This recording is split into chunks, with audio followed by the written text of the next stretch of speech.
Bolivia অনুষ্ঠিত হয়ে গেল দ্বিতীয় বৃহত্তম এল আল্টো বার্ষিক জিসকা আনাতা উৎসব। কৃষিচক্র ও বর্ষা আগমনকে বরণ করে নিতে নৃত্য ও সঙ্গীত শিল্পীরা নেমে আসেন শহরের রাস্তায়। জমকালো ও বর্ণাঢ্য এ উৎসব ঘিরে শহর সেজেছে রঙিন সাজে। বলিভিয়ার এল আল্টো শহরের আকাশে ঢাকঢোল আর কাঠের বাঁশির সুর ভেসে উঠতেই রঙিন ঐতিহ্যবাহী পোশাকে নৃত্যশিল্পীরা নেমে এলেন রাস্তায়। বার্ষিক জিসকা আনাতা উৎসব যেন মুহূর্তেই শহরটিকে রূপ দিয়েছে জীবন্ত সাংস্কৃতিক মঞ্চে। উৎসবের অন্যতম আকর্ষণ ছিল আইমারা সুরভিত মোসেনাদা, যা বড় কাঠের বাঁশির গভীর সুরে অনুরণিত হয়। পাশাপাশি লাপাজ অঞ্চলের প্রাণবন্ত ঐতিহ্যবাহী নৃত্য দর্শকদের মুগ্ধ করে।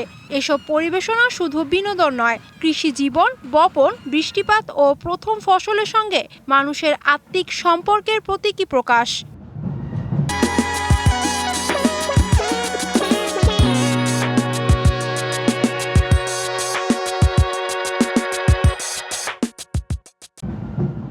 এ আয়োজন বৃহত্তর কার্নিভাল ঐতিহ্যের অংশ। উর্বরতা, সময়মতো বৃষ্টি ও সমৃদ্ধ ফসলের জন্য কৃতজ্ঞতা প্রকাশই জিসকা আনাতার মূল প্রতিপাদ্য।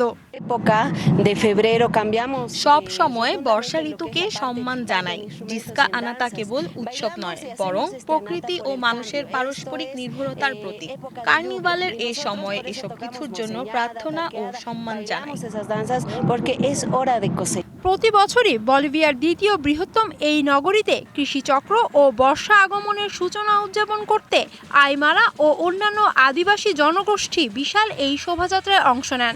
প্রকৃতির প্রতি কৃতজ্ঞতা জানিয়ে মেতে ওঠেন নৃত্য ও সঙ্গীতে।